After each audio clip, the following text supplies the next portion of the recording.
Assalamualaikum warahmatullahi wabarakatuh.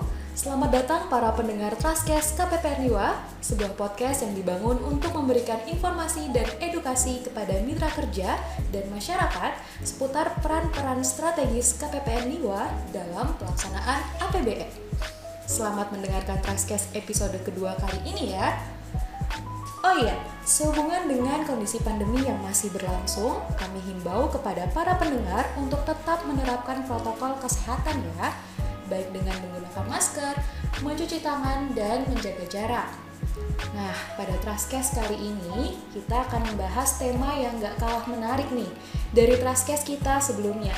Dan sebenarnya sih masih ada keterkaitan nih sama yang udah dibahas bareng Pak Ma'ruf di Trascast episode 1. Jadi, bagi para pendengar yang belum mendengarkan, jangan lupa mampir ya ke Spotify atau YouTube KPPN Niwa untuk mendengarkan Trascast episode 1. Kali ini, saya ditemani oleh seorang bapak yang sangat memiliki etos kerja tinggi dan penuh kewibawaan nih. Beliau telah hadir di sebelah saya, yaitu Bapak Ahmad Slamet Subchan, atau yang akrab dipanggil dengan nama Bapak Acan. Nah lo imut banget kan namanya. Beliau adalah Kepala Seksi Bank KPPN Niwa yang menjabat sejak bulan September tahun 2021 ini. Enaknya kita sapa dulu nih ya. Halo, selamat siang Bapak Acan. Selamat siang Mbak Rahma. Wow, suaranya terdengar ya, sangat berwibawa sekali. Gimana nih kabarnya hari ini Pak? Alhamdulillah hari ini keadaan saya baik-baik, sehat seperti yang bisa dilihat saat ini. Alhamdulillah. Semoga podcast kedua kali ini bisa berlangsung dengan lancar ya Pak ya. Oke. Nah, tanpa berpanjang lebar lagi nih Pak, mungkin enaknya langsung nih dari Pak Acannya. Sebenarnya podcast kali ini kita akan membahas apa ya Pak? Ya, pada kesempatan yang baik ini insya Allah kita akan sedikit membahas terkait dengan BLT Dana Desa sebagai salah satu bagian dari program PEN. Baik, nah mungkin para pendengar masih sangat asing ya Pak ya dengan program PEN itu sendiri. Boleh dijelasin dulu nggak sih Pak sebenarnya PEN itu apa? Jangan sampai ketukar sama pulpen dong ya Pak ya. Oke. Jadi gini.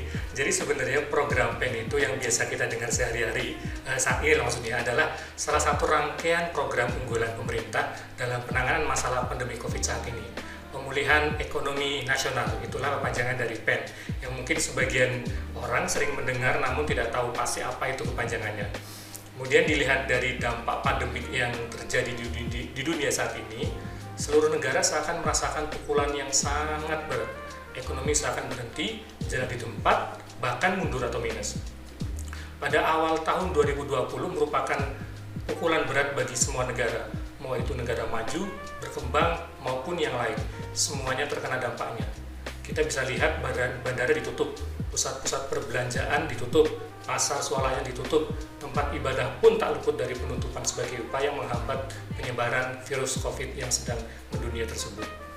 Indonesia sebagai negara berkembang yang mempunyai penduduk tertinggi keempat di dunia sangat merasakan dampak wabah virus mematikan ini. Pada awalnya memang beberapa orang menyaksikan bahwa virus COVID ini bisa masuk dan menyebar di Indonesia dengan melihat iklim tropis kita yang menurut mereka bahwa virus akan mati dan tidak bisa berkembang. Namun pada kenyataannya, kita tidak bisa menolak bahwa fakta penyebaran awal yang tidak disangka-sangka malah menjadi sarana masif bagi virus tersebut untuk menyebar sedemikian rupa ke seantero negeri ini. Kemudian pemerintah melihat ini secara sigap bahwa pandemi ini tidak bisa ditangani hanya dengan penanggulangan penyakitnya, penyebaran virusnya, ataupun mengkarantina pasien yang terinfeksi agar tidak menyebarkan lebih jauh. Akhirnya melakukan terobosan, mengambil kebijakan yang salah satunya adalah program PEN ini. Kita bisa melihat di data pertumbuhan ekonomi triwulan 2 tahun 2020 sebesar minus 5,32%, kemudian triwulan ketiga tahun 2020 menjadi minus 3,49%, kemudian triwulan keempat tahun 2020 sebesar minus 2,19%. Yang kalau kita lihat trennya itu membaik seiring dengan penerapan program PEN ini. Baik, berarti setelah ini para pendengar gak boleh salah lagi ya Pak ya. Harus sudah tahu nih kalau program PEN merupakan akronim ya Pak ya dari Program Pemulihan Ekonomi Nasional. dan semata-mata merupakan kebijakan pemerintah untuk menanggulangi juga meminimalisasi dampak dari pandemi COVID-19 ini kepada masyarakat, gitu ya Pak ya. Nah, selanjutnya mungkin para pendengar pengen mengulik lebih lanjut lagi nih Pak. Sebenarnya program dari PEN ini diatur melalui peraturan apa sih? Biar abis dengerin podcast ini nih, mereka bisa langsung cek Pak, peraturannya bener nggak sih nih yang diomongin sama Pak Acan, kayak gitu Pak. Oh gitu ya. Boleh dikasih tahu nggak sih Pak? Siap. Jadi gini, Ya? jadi seluruh program-program pemerintah atau kebijakan pemerintah itu pasti berlandaskan hukum. Jadi tidak ada yang tidak berlandaskan hukum. Untuk program PEN ini diatur dalam Peraturan Pemerintah Republik Indonesia Nomor 23 Tahun 2020 tentang pelaksanaan program pemulihan ekonomi nasional dalam rangka mendukung kebijakan keuangan negara untuk penanganan pandemi COVID dan menghadapi ancaman yang membahayakan perekonomian nasional dan atau stabilitas sistem keuangan serta penyelamatan ekonomi nasional. Dan kemudian peraturan ini juga sudah pernah diubah dengan Peraturan Pemerintah Nomor 43 Tahun 2020 tentang perubahan Peraturan Pemerintah Nomor 23 Tahun 2020, seperti itu. Nah, kita balik lagi nih, tadi kan tema kita itu dana desa sebagai salah satu bagian dari program PEN ya Pak ya. Nah, boleh nggak sih Pak diceritain lagi nih sebenarnya benang merahnya itu hubungan PEN dengan tema kali ini tuh apa ya Pak ya? Jadi gini, bahwa dana desa itu memang sebenarnya jauh sudah ada sebelum pandemi COVID ini menyerang. Jadi sudah ada gitu ya. Nah, ini menjadi salah satu program unggulan yang dilakukan oleh pemerintah, dan ketika pandemi COVID ini menyerang, program ini dijadikan salah satu sebagai program pemulihan ekonomi nasional dengan BLT-nya, bantuan langsung tunainya. Mungkin bisa dijelasin lagi Pak, sebenarnya dana desa itu seperti apa sih Pak? Nah, jadi kita melihat undang-undang dulu ya. Di Undang-Undang Nomor 6 Tahun 2014 tentang desa itu mengamanatkan adanya alokasi dana dari APBN untuk desa.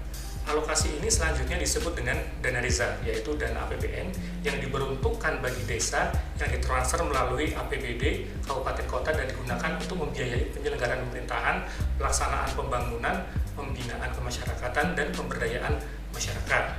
Kemudian pengalokasian dana desa tersebut diperlukan untuk membantu desa dalam mencapai tujuan pembangunan desa sesuai dengan amanat Undang-Undang Nomor 6 Tahun 2014 tersebut, yaitu yang pertama adalah peningkatan kesejahteraan masyarakat desa dan kualitas hidup manusia serta penanggulangan kemiskinan melalui pemenuhan kebutuhan dasar, kemudian pembangunan sarana dan prasarana desa, kemudian pengembangan potensi ekonomi lokal yang ada di desa tersebut itu bagaimana, kemudian yang terakhir adalah pemanfaatan sumber daya alam dan lingkungan secara berkelanjutan.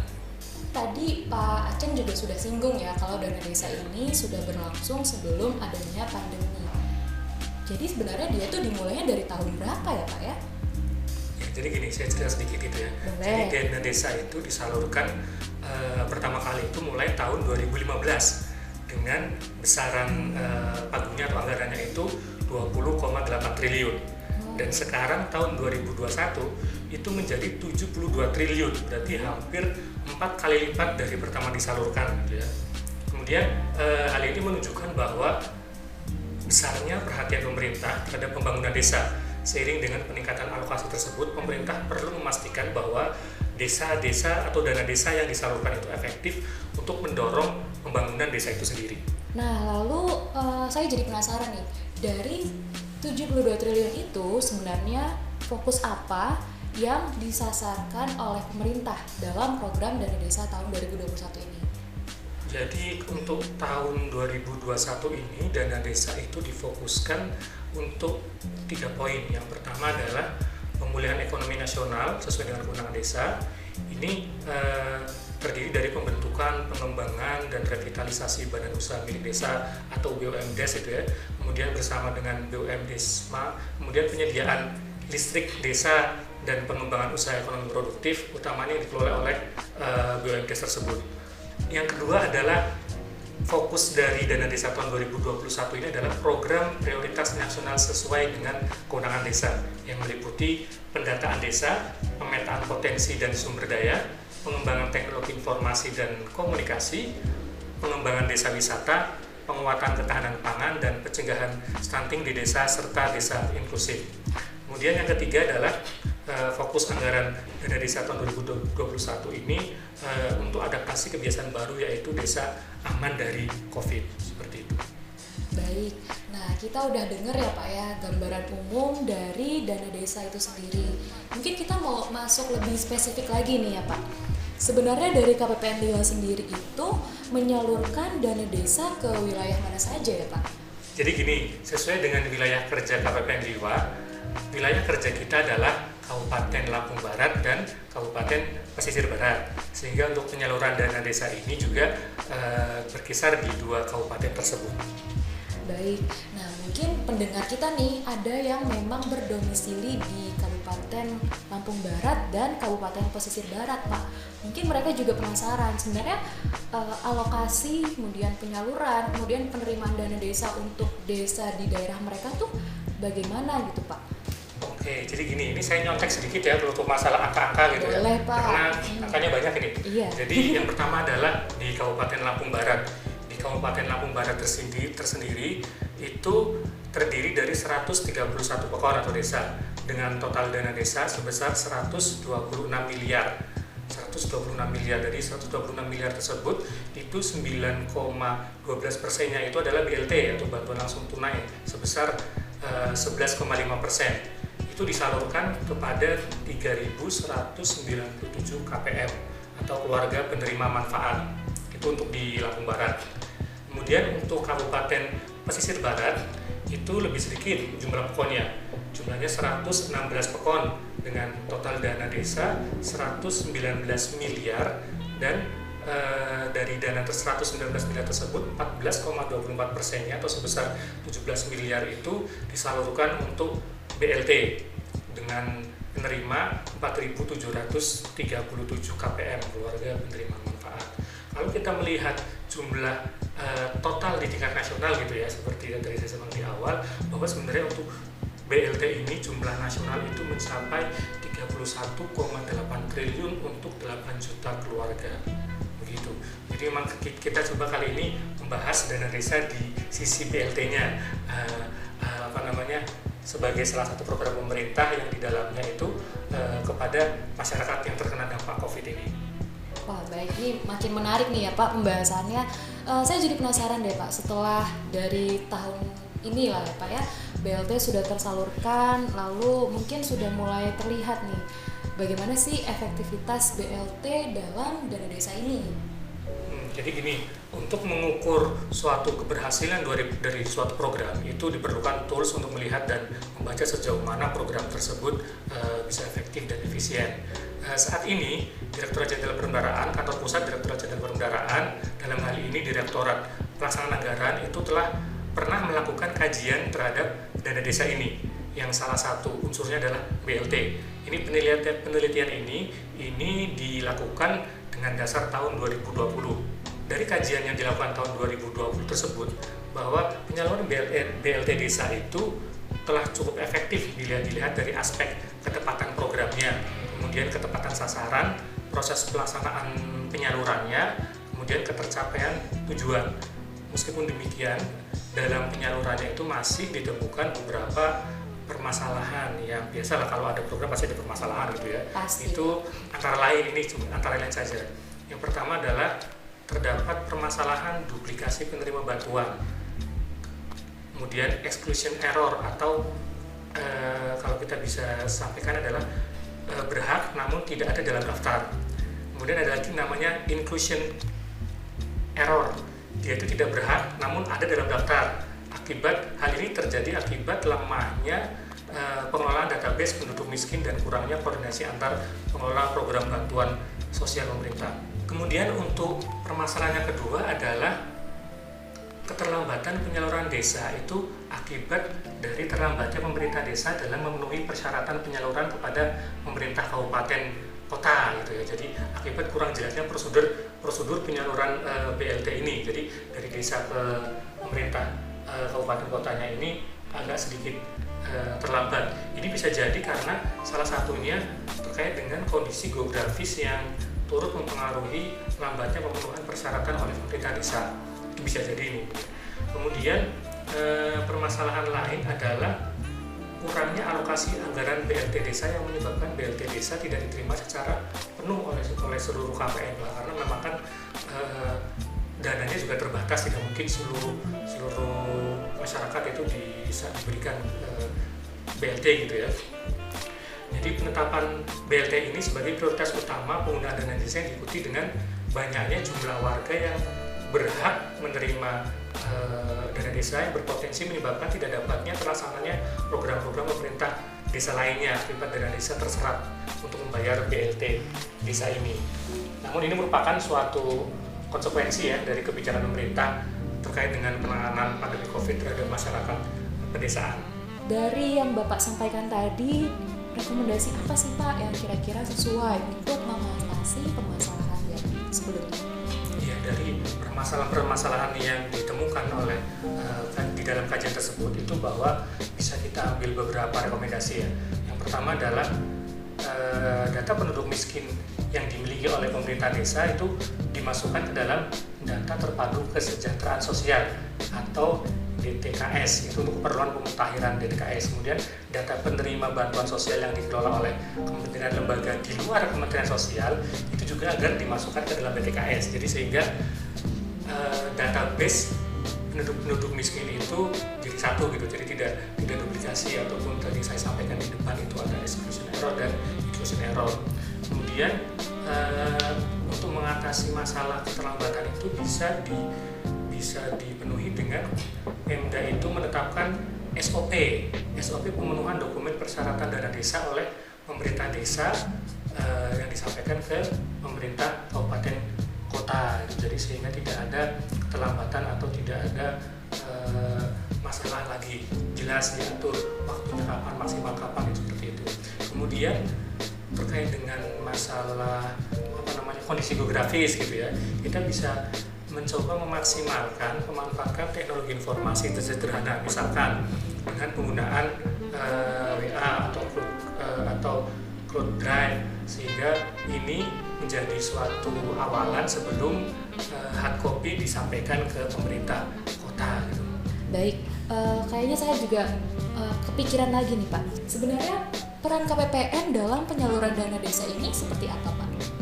Ya, jadi gini, sedikit cerita menyambung podcast yang sebelumnya gitu ya, bahwa KPPN merupakan kuasa bun yang ada di daerah. KPPN merupakan bendahara umum negara yang berada di daerah dan bertugas menyalurkan dana APBN sesuai dengan ketentuan yang berlaku. Itu fungsi utamanya. Seperti tadi disampaikan bahwa dana desa kan merupakan APBN juga gitu ya, dana APBN.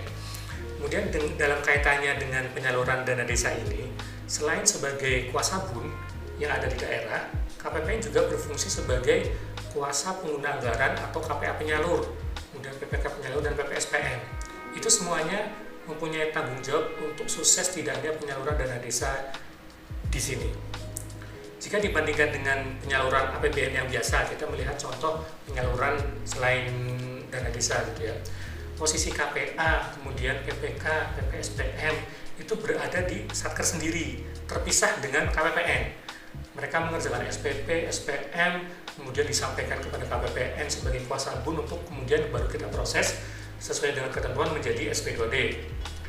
Beda halnya dengan penyaluran dana desa ini. Semua itu berada di KPPN meskipun dengan kode satker yang berbeda. Pembagian kewenangan masih dijalankan dalam penyaluran ini, PPK oleh Kasibang, PPSPM oleh Kasiteraki, sedangkan SPM masuk dan diproses oleh seksi PDMS yang mungkin selanjutnya itu sebenarnya masuk ke seksi bank sebagai approvalnya. Sehingga kalau kita lihat di sini itu tidak ada perangkapan jabatan yang dinilai dapat menjadi konflik kepentingan.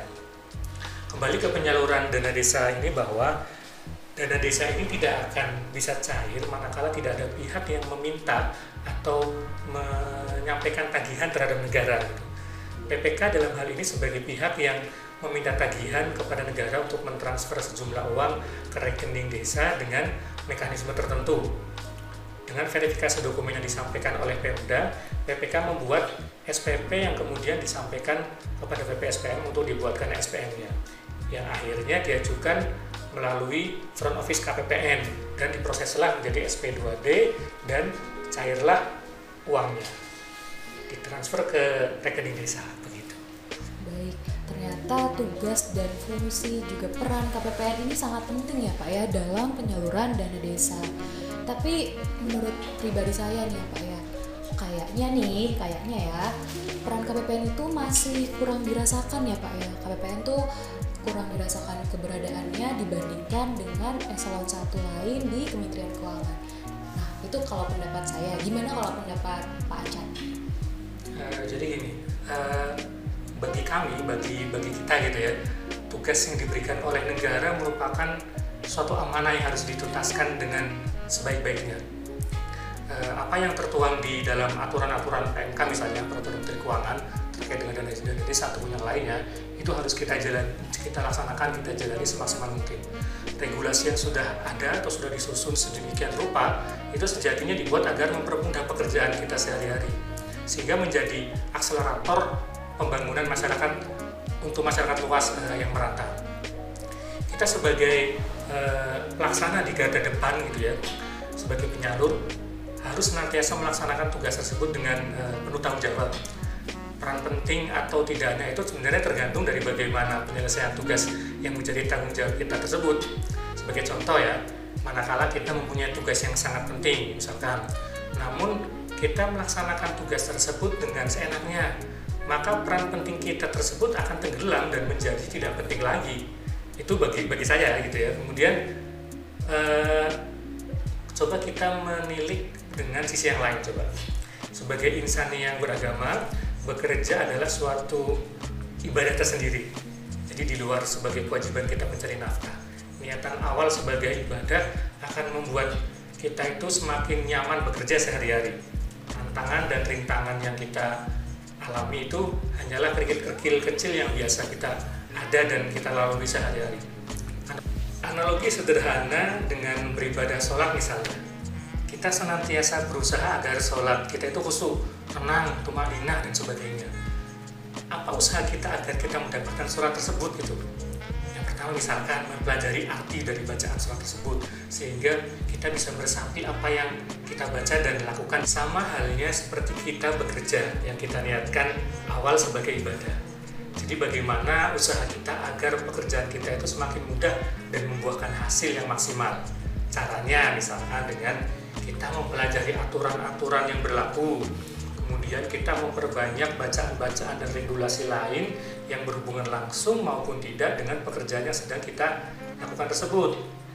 Secara langsung atau tidak, itu akan mempermudah kita dalam bekerja. Kita tidak perlu khawatir terjadi permasalahan di kemudian hari karena apa yang kita kerjakan itu sudah sesuai dengan aturan yang berlaku atau sesuai dengan ketentuan. Kemudian setelah kita melakukan tersebut, apapun hasil dari pekerjaan kita, yang lebih penting dari semua itu adalah bagaimana usaha maksimal yang kita upayakan dalam melaksanakan tugas kita tersebut. Jadi saya sedikit ingin bercerita gitu ya. Jadi segini, saya itu pernah melihat tulisan di belakang truk gitu ya, kan di belakang truk itu bisa ada tulisan gitu ya. Ada tulisan lucu-lucu, gambar-gambar aneh-aneh gitu ya. Kemudian di tulisan ini menurut saya bisa dijadikan pelajaran bagi kita. Wah, apa tuh Pak? Saya jadi penasaran nih. Apa Pak? Jadi tulisannya agak aneh sih, tapi ini jangan dicontoh terkait dengan ini ya. Cuman kita lihat pelajarannya. Okay. Tulisannya kira-kira seperti ini. Bekerjalah seperti tuyul, meskipun kecil, bekerja dalam diam, senyap, tak terlihat, namun nyata hasilnya. Ini gini ya, jadi bukan berarti untuk mencontoh seperti pekerjaan tuyul ya. Oh, bukan ya Pak ya. Tuyul kan mencuri gitu, jangan kita contoh. Kita itu maksudnya melihat bahwa maksud dari tulisan tersebut yang di belakang truk itu bahwa kita itu bekerja itu dengan hati, ikhlas sesuai dengan tugas dan fungsi kita masing-masing. Dan ketika kita sudah ikhlas, kita sudah bekerja dengan hati, insya Allah kita akan muncul hasil yang nyata dan berguna bagi kita dan berguna bagi negeri kita ini. Tuh para pendengar, tetap semangat ya dalam menjalankan setiap tanggung jawab yang kamu miliki. Oke, kayaknya kita baru 5 menit ya Pak ya ngobrolnya, nggak kerasa banget ya, baru 5 menit nih. Tapi karena kita masih punya kegiatan selanjutnya nih, mungkin podcast pada hari ini kita sudahi dulu ya Pak ya. Terima kasih kepada Bapak Acan yang telah menyempatkan diri untuk memberikan informasi juga edukasi nih kepada para pendengar semua, juga termasuk saya sendiri. Semoga habis ini sesuai dengan tujuan Traskesnya ya Pak ya. Seluruh mitra kerja juga masyarakat bisa lebih teredukasi dengan informasi yang sudah disampaikan dari Bapak Acan, sehingga lebih tahu nih peran-peran KPPN itu juga penting. Sekian dari kami, kita tutup dengan salam ya. Wassalamualaikum warahmatullahi wabarakatuh.